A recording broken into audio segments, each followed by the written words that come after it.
Lauren Boebert was not about to let this Biden administration bureaucrat get away with their subversion of the Second Amendment rights of Americans.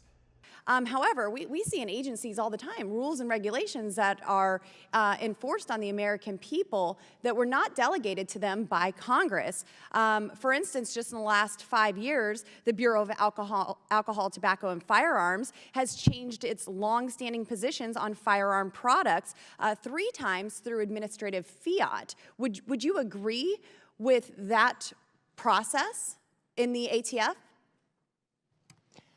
I have no quarrel with what the ATF has done because in each But instance you said here that they can only do do which Congress has delegated to them. So now these changes have resulted in products that were previously classified as lawful by the ATF.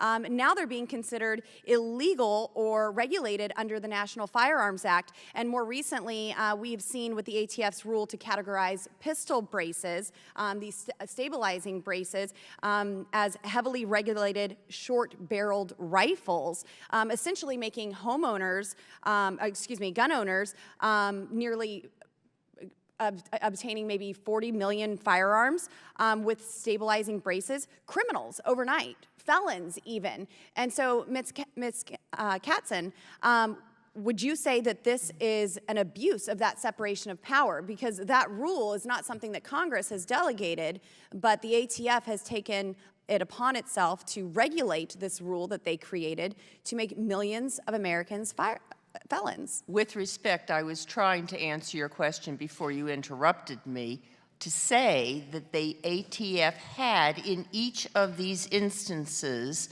sufficient statutory authority from Congress and that any challenges to that. Ms. Katzen, it is my time. So Congress never authorized the ATF to ban pistol braces. Congress never authorized the ATF to do that, to make millions of Americans felons overnight.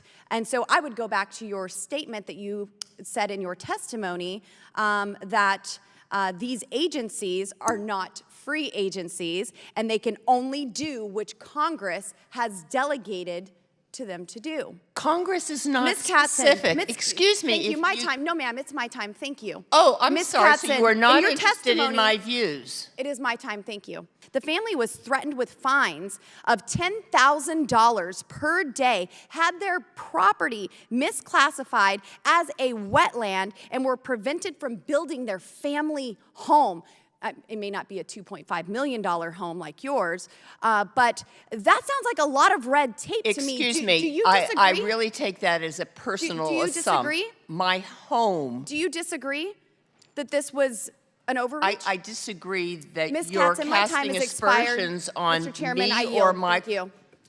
So what is happening here is this. Basically, what Boebert is doing is she is holding the ATF to task because basically what they've done is they have made certain things and certain accessories that law-abiding gun owners have owned for years and years and years.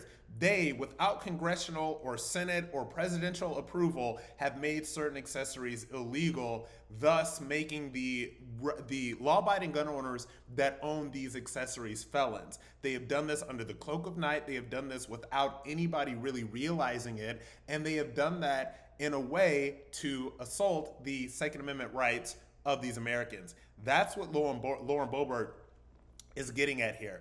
And the reason why, and I got to tell you, I'm very critical of a lot of these, different, Congress showdowns and these hearings and all that other stuff. But the reason that they do these things is to inform the public about these things, because if you're waiting on mainstream media to start doing actual journalism, you're going to be waiting for a really long time. But to also put these things in the congressional record that these things are happening, because there are so many people, whether it's Second Amendment, whether it's all of these different issues, they have no idea how bureaucrats in DC are undermining the rights that were given to them by the Constitution of this country.